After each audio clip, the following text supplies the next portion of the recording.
এসেছিলেন 5 ছেলেকে নিয়ে এই আমাদের তারাতলায় কাজ করতে গোডাউনের। আজকে দেখুন সেই বাবা, তার চোয়াল ভেঙে গেছে, তিনিও কাজ করছিলেন তারাতলায়। গোডাউন ভেঙে তার চোয়াল ভেঙে গেছে, কিন্তু তার মনও ভয়ঙ্করভাবে ভেঙেছে। কেন বলছি? তার 3 ছেলেকে হারিয়েছেন, 2 ছেলেকে নিয়ে বিহারে ফিরছেন। এই বাবা রাজেন্দ্র তার 3 ছেলেকে হারালেন এই তারাতলার ভয়াবহ বিপর্যয়ে। বেনিয়ম, দুর্নীতি, তোলাবাজি, কাটমানি এসবের ফল ভুগতে হলো কাকে? এই রাজেন্দ্রকে। কাকে? 16টা পরিবারকে। 16 জন মারা গেছেন এই অনিয়ম, বেনিয়ম, দুর্নীতি, কাটমানি, তোলাবাজির ফল। তারাতলায় গোডাউন ভয়াবহ বিপর্যয়, ভেঙে পড়ল মাথার ওপরে হঠাৎই গোটা গোডাউন। 16 জন মরে গেলেন, ধ্বংসস্তূপে চাপা পড়ে 3 ছেলেকে হারালেন এই বাবা। শ্রমিক বাবা সহ 2 ছেলে এখন বেঁচে, আর তাদেরকে নিয়েই বিহারে ফিরছেন। আর এরই মধ্যে বেঁচে যাওয়া এক ছেলে মানিক চাঁদ, তিনি ধ্বংসস্তূপে চাপা পড়ে আছেন। সেই সময়ও বাঁচানোর আরতি খুব স্বাভাবিক, কিন্তু নিজে ভিডিও করে তখনও মনের জোর কিভাবে রেখেছেন দেখুন সেই সময়ের ছবি। बजरंगबली के नाम लेके कोई रास्ता दो है, बजरंगबली जब जिंदा रख लो तो निकाल दो यहाँ से। बस बस दादा बच गए, अब नहीं टेंशन लो ज्यादा। काट दो ज्यादा जल्दी। बस बस निकाल रहे काट दो ज्यादा जल्दी। बस आपके पास जो ऊपर से हवा आ रही है क्या? नहीं आ रहा है। बस दादा आप पहुंच रहे, 1 मिनट और लगेगा आपके पास पहुंचने में। बस दादा सुरक्षित हो भाई आप, बस आपको भगवान ने बचाया। बस दादा आपके पास चिलगा पहुंच रहे, वो काटा है वहाँ टीना।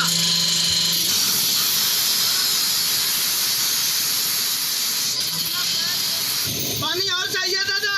नहीं कुछ नहीं चाहिए, हम लोग अभी निकाल लो बस दादा अभी आपको बस पहुंचा रहे हैं। निकाल लो बाबा, बस निकाल लिया निकाल लो बाबा।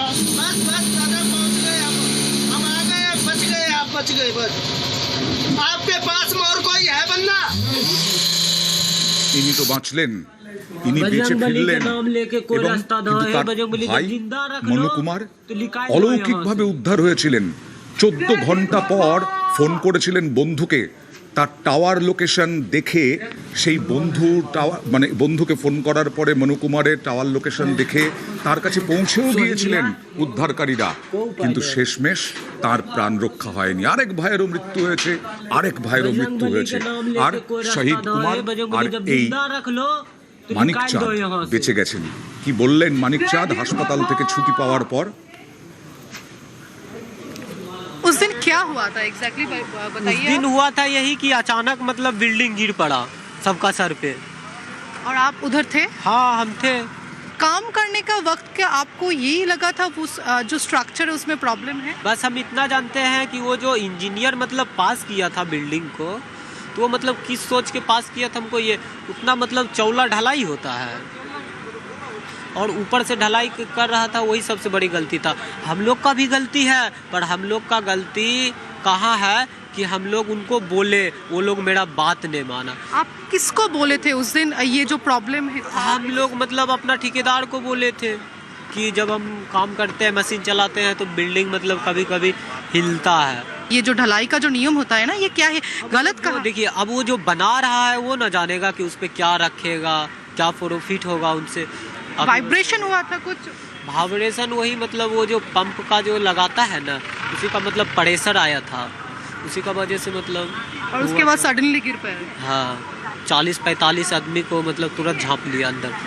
মানিকচাঁদ কুমারের সঙ্গে আমরা কথা বললাম এবং তিনিও ওই যে ইনসিডেন্ট স্থল বা ঘটনাস্থল সেদিন উপস্থিত ছিলেন এবং তিনি একাই কার্যত বেরিয়ে আসেন। বেরিয়ে এসে তাকে যে এসএসকেএম হাসপাতালের ট্রমা কেয়ার সেন্টার সেখানে চিকিৎসা করা হয় এবং আপাতত তিনি সুস্থ রয়েছেন এবং তার যে পরিবারের রয়েছে তার পরিবারের 3 জন এই মুহূর্তে এই যে ঘটনা সেই ঘটনার থেকে তাদের মৃত্যু হয়েছে। ক্যামেরায় বিপুলের সঙ্গে প্রীতি, নিউজ 18 বাংলা, কলকাতা। আর এই পরিবারের ছেলে শহীদ কুমার তিনি কি বলছেন শুনুন। তিনিও বেঁচে ফিরেছেন, হাসপাতাল থেকে ছাড়া পেয়েছেন। प्रशासन तो इतना हेल्प किया है तो आप बता भी नहीं सकते हम लोग। मेरा 5 भाई था, एक पापा था। और किसका देहांत हुआ है, किसका? मेरा 3 भाई का हुआ है।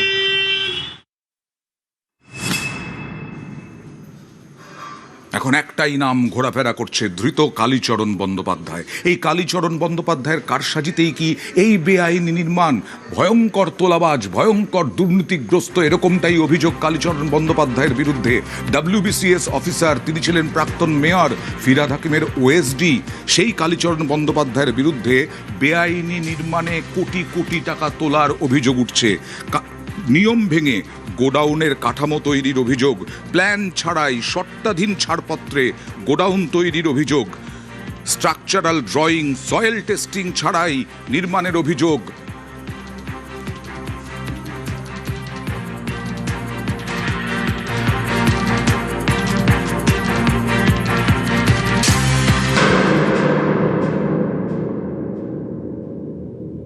এই যে বিল্ডিং প্ল্যানটা কলকাতা কর্পোরেশন অনুমোদন করেছে, এর মধ্যে কোনো ত্রুটি নেই।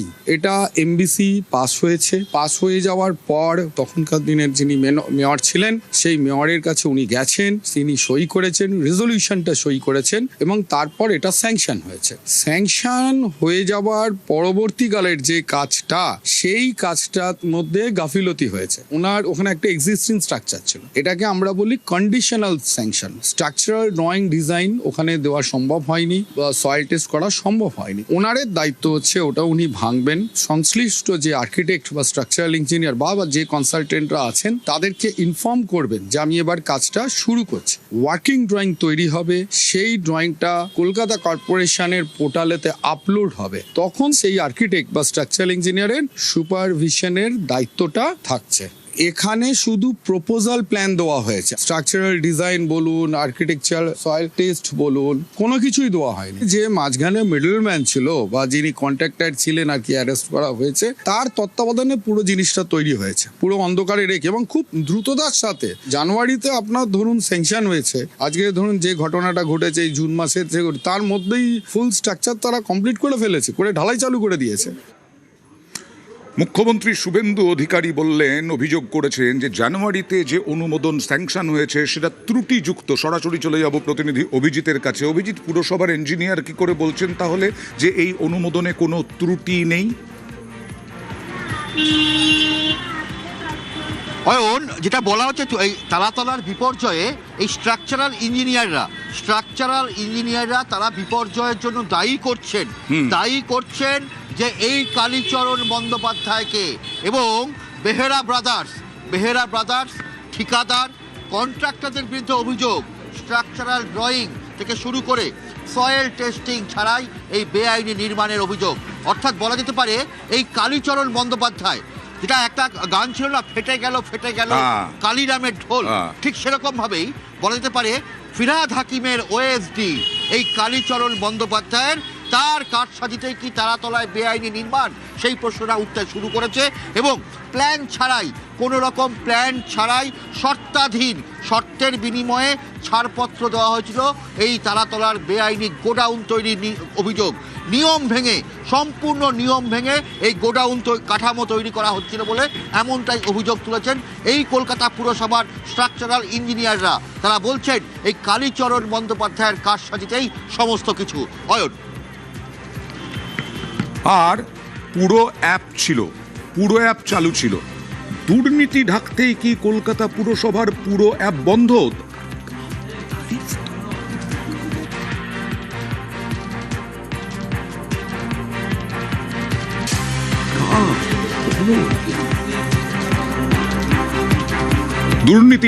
দুর্নীতি ঢাকতে কি পুরো অ্যাপ বন্ধ? পুরো অ্যাপ কবে থেকে চালু ছিল, কবে থেকে বন্ধ হয়েছে, এবং এই পুরো অ্যাপের ভূমিকা কি ছিল, কেন বন্ধ, কি মনে করা হচ্ছে? সরাসরি চলে যাব অভিজিতের কাছে। অভিজিৎ, অয়ন, গার্ডেন রিচের ঘটনার পরেই এই পুরসভার এই অ্যাপ তৈরি করা হয়েছিল এবং এই অ্যাপে প্রতিদিন কলকাতার পুরসভা এলাকায় যত নির্মাণ হয়, যা এই যে স্ট্রাকচার তৈরি করা হয়, কোথাও ফ্ল্যাট, কোথাও বাড়ি, গোডাউন, সমস্ত কিছু নির্মাণের সমস্ত তথ্য এখানে আপলোড থাকার ব্যবস্থা ছিল। কিন্তু পুরসভার সেই অ্যাপ নজরদারি পরে বন্ধ হয়ে যায়, হঠাৎ করেই সেই অ্যাপ বন্ধ হয়ে যায়। যদি এই পুরসভার এই যদি অ্যাপ নজরদারির এই অ্যাপ যদি চালু থাকতো, তাহলে এই তারাতলার এই ভয়াবহ বিপর্যয় ঘটতো না, এমনটাই মনে করা হচ্ছে। দুর্নীতির কালি ঢাকতেই, অর্থাৎ এই কালীচরণ বন্দ্যোপাধ্যায় তার দুর্নীতির কালি ঢাকতেই কি এই পুরসভার অ্যাপ বন্ধ? প্রশ্ন উঠছে। 2024 সালে নির্মাণের তদারকি করতে এই অ্যাপ তৈরি করা হয়েছিল। গার্ডেন নিচে যে বাড়ি ভেঙে পড়েছিল, যে ফ্ল্যাট ভেঙে নির্মীয়মান বাড়ি ভেঙে পড়েছিল, তারপরেই এই নজরদারি অ্যাপ তৈরি করা হয়েছিল। তাহলে কেন বন্ধ করা হলো, সেই প্রশ্নটা উঠতে শুরু করবেই। এই পুরো অ্যাপ চালু থাকলে দুর্ঘটনা কি হতো, এই দাবিও উঠছে, এই প্রশ্ন উঠছে।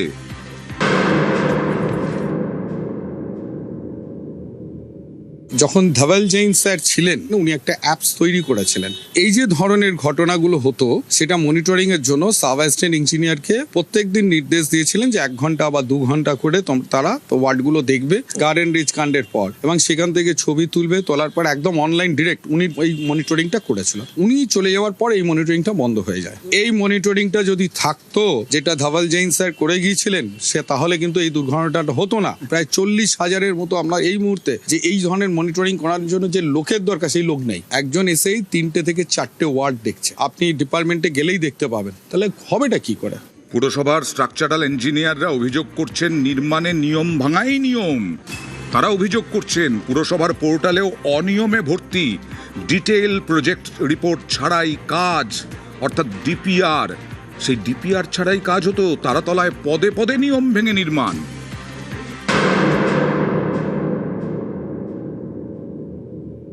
এই পোর্টালে একটা বাজে সিস্টেম। আপনি আমার কাছ থেকে স্যাংশন অনুমোদন নিলেন, নেওয়ার পর আপনি আমার কাছ থেকে সুপারভিশনটা নিলেন না, আমাকে আপনি সরিয়ে দিলেন। এবং এই যে সরিয়ে দেওয়া হয়, সেখানে যে চেঞ্জ অফ এলভিএস বা চেঞ্জ অফ স্ট্রাকচারাল ইঞ্জিনিয়ার করা হয়, সেটা কর্পোরেশন থেকেও আমাদের কিন্তু জানানো হয় না যে তোমাকে পরিবর্তন করে দেওয়া হলো, এ করছে। আর্কিটেক্ট যিনি ছিলেন, খুব বড় মাপের আর্কিটেক্ট ছিলেন, কলকাতা শহরের অনেক বিখ্যাত বিল্ডিং করেছেন। যিনি স্ট্রাকচারাল ইঞ্জিনিয়ার ছিলেন, তিনি স্বয়ং কলকাতা কর্পোরেশনের এক্সিকিউটিভ ইঞ্জিনিয়ার হয়ে রিটায়ার করেছিলেন।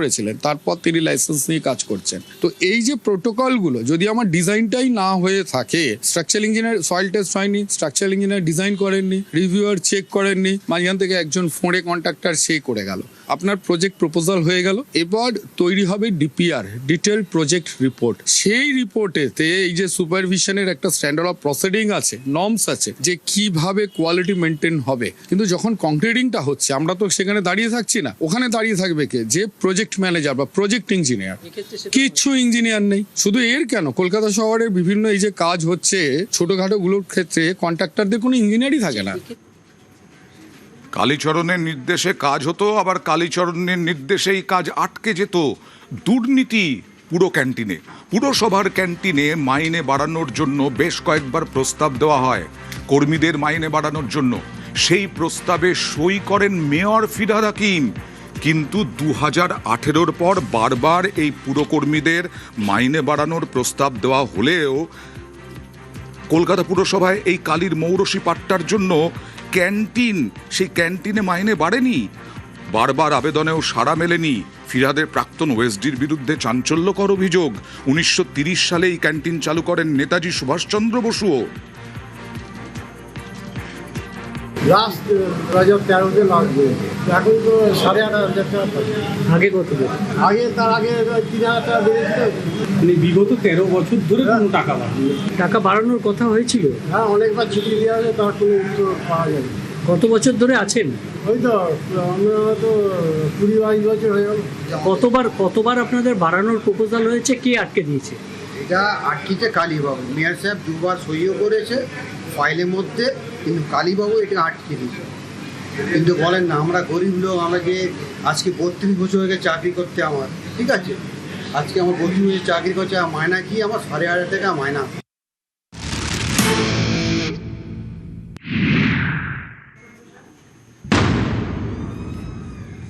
কলকাতা পুরসভায় কালীচরণ বন্দ্যোপাধ্যায়ের সিন্ডিকেট।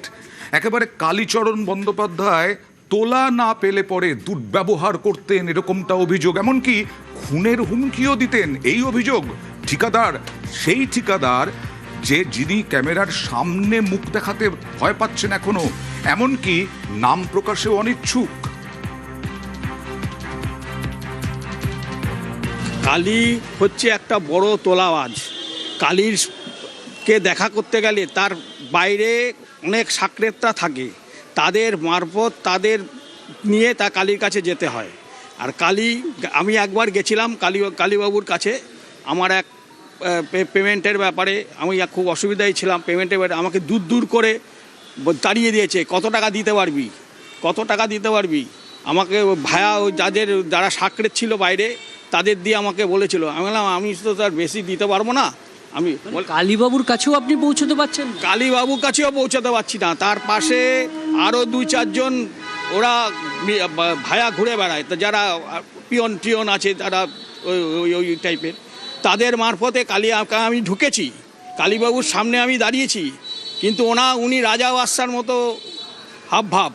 ওনার কাছে কথা বলার সঙ্গে সঙ্গে আমি কুকুর ছাগলের মতো আমাকে তাড়িয়ে দিয়েছে।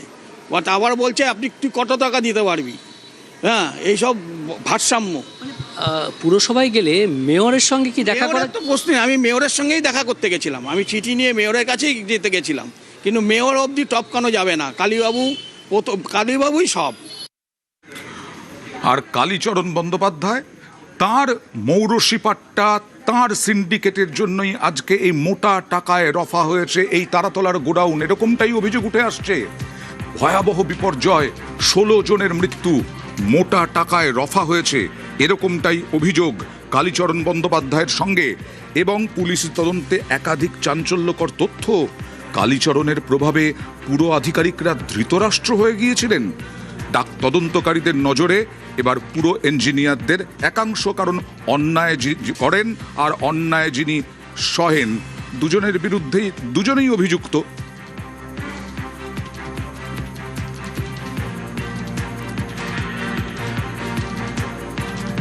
আর তারাতলায় বিপর্যয়ের পর এবার ফিরহাদ হাকিম, প্রাক্তন মেয়র, তার বিরুদ্ধে অভিযোগ দায়ের।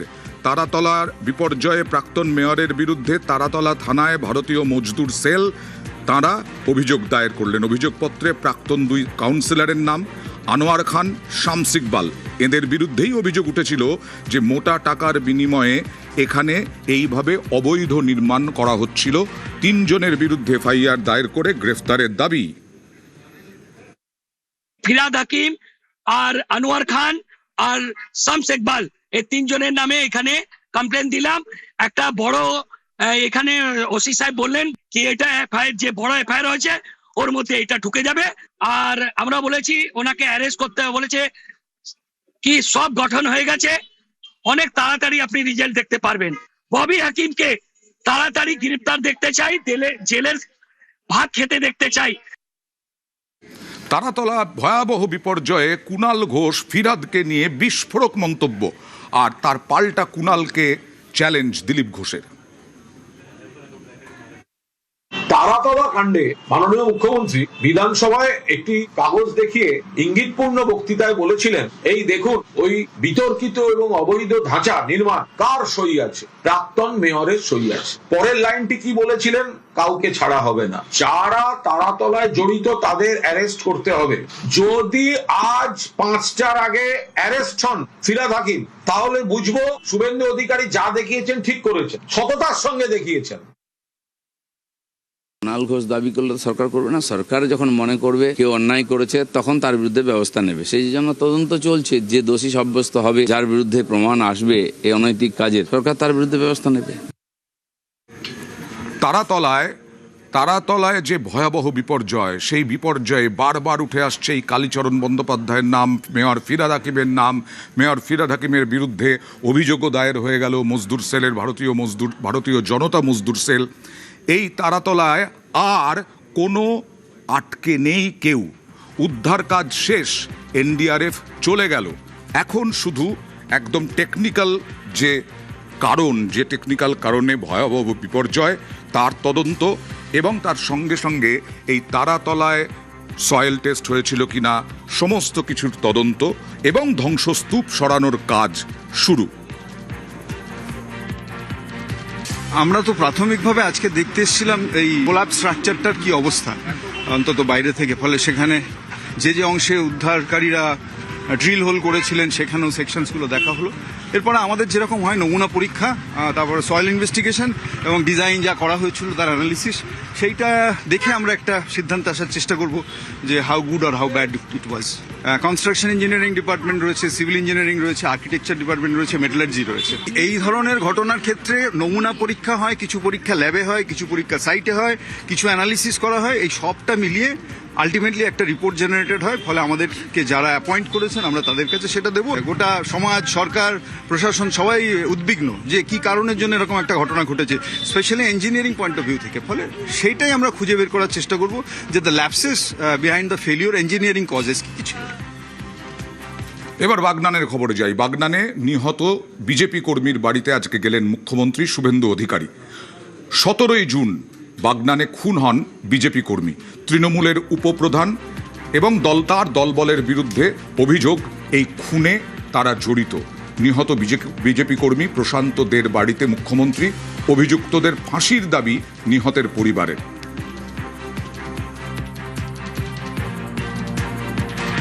আমার স্বামী আমার ছোটোখাটো রাখি ব্যবসা নিয়েই সারাদিন কাটায়।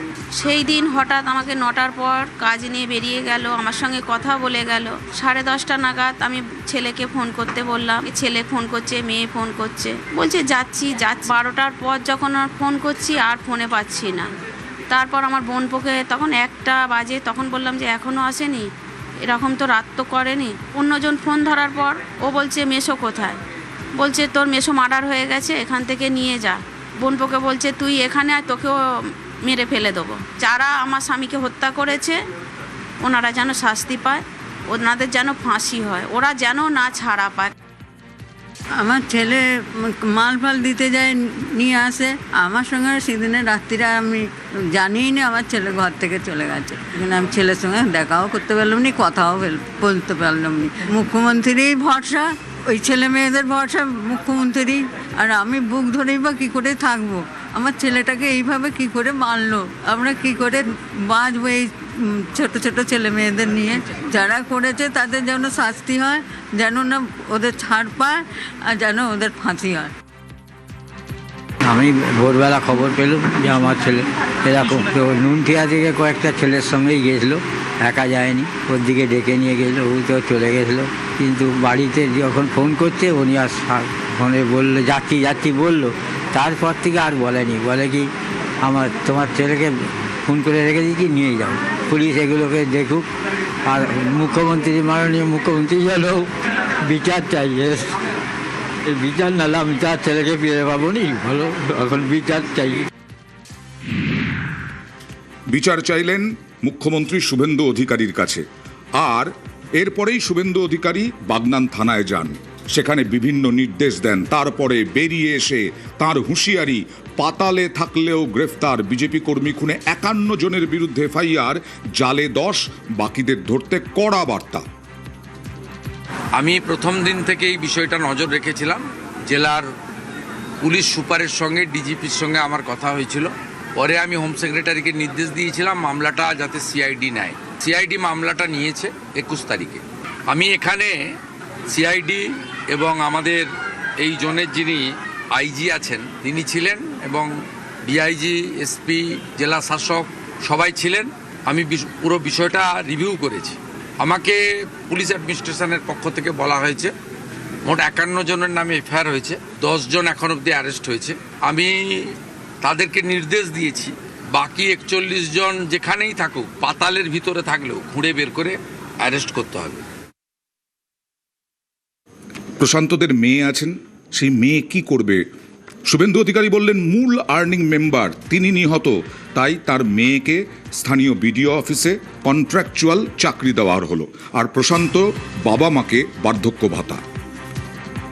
জেলা শাসক মহোদয়কে ধন্যবাদ জানাই। প্রথমেই তিনি 4 লক্ষ টাকা ডিজাস্টার যে ফান্ড আছে জেলার, সেখান থেকে পরিবারকে দিয়েছিলেন। অর্থ দিয়ে মৃত্যুর ক্ষতিপূরণ হয় না, কিন্তু পরিবারের পাশে দাঁড়ানো কর্তব্য, যে কোনো সরকারের কর্তব্য। আজকে আমি সিএম রিলিফ ফান্ড থেকে আরও 5 লাখ টাকা দিলাম, এবং ওনার যে মেয়ে রয়েছে, বড় মেয়ে 22 বছর বয়স, তাকে আমরা একটি জব দিলাম আমাদের বিডিও অফিসে নিয়ম মেনে। কারণ সরকারি চাকরি, স্থায়ী চাকরি পরীক্ষা দিয়ে হয়, এখানে একটি কন্ট্রাকচুয়াল জব তার বাড়ির কাছে বিডিও অফিসে দেওয়া হয়েছে। নিশ্চয়ই আগামী দিনে তার ভবিষ্যৎ আমরা দেখব, আমাদের ক্ষমতার মধ্যে দেখব। এটা টেম্পোরারি তাদের পরিবারের পাশে দাঁড়ানো, যাতে পরিবারের মূল আর্নিং মেম্বার তিনি চলে যাওয়ার পরে পরিবারটি অনাথ না হয়ে যায়, এটাও আমাদের কর্তব্যের মধ্যে পড়ে। ওর বৃদ্ধ বাবা মাকে যাতে ওল্ড এজ পেনশন এবং অন্যান্য যে ওয়েলফেয়ার মেজার্স আছে, জেলা শাসক মহোদয়কে আমি বলেছি, তিনি এটা করে দেখবেন। যেমন কথা তেমন কাজ। মুখ্যমন্ত্রী শুভেন্দু অধিকারী হুঁশিয়ারি দিয়েছিলেন তামান্না খুনে সবাইকে গ্রেফতার করা হবে, সবাইকে মোটামুটি গ্রেফতার করা হয়েছে। এই পর্বে 12 জন গ্রেফতার হয়েছে এবং তামান্না খুনে 12 জন গ্রেফতার। এর আগে বেশ কয়েকজনকে গ্রেফতার করা হয়েছিল। সবাই আজকে তিনি সোশ্যাল মিডিয়ায় জানালেন শুভেন্দু অধিকারী যে তামান্না খুনে সবাইকেই গ্রেফতার করা হয়েছে, আইনের শাসন প্রতিষ্ঠিত হয়েছে।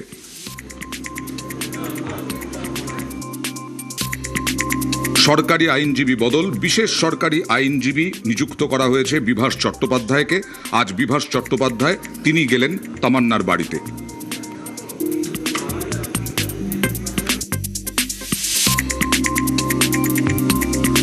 ওদের আমি কঠোর শাস্তি চাইছি, আমি 24 জনের কঠোর শাস্তি চাইছি।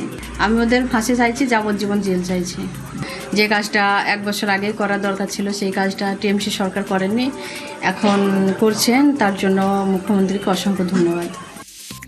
মামলাটা প্রায় 1 বছর হয়ে গেছে, কারণ অ্যাজ এ প্রসিকিউটর আমার পিও ভিজিট করা খুব জরুরি। আমি আমার তরফে মামলাটা কিভাবে করা যায় সেটা দেখার জন্য আমার মনে হয়েছে যে ইনভেস্টিগেশনে আরও বেটার করে করা উচিত। আমি সেটা অফিসারদের যে ওনারা দেখেছেন ওনারা করবেন, কিন্তু যেহেতু আমার ট্রায়াল খুব তাড়াতাড়ি শুরু হবে, অলরেডি চার্জ ফ্রেম হয়ে গেছিলো, তো ওই জায়গা থেকে দাঁড়িয়ে এখন যেহেতু আমি প্রসিকিউটর হিসেবে এসেছি, ওনার আমার ওপর খুব আস্থা, আমার এটাই সবচেয়ে ভালো লেগেছে। তো আমি ওনার আস্থা কতটা রাখতে পারি আমাকে একটু চেষ্টা করতে।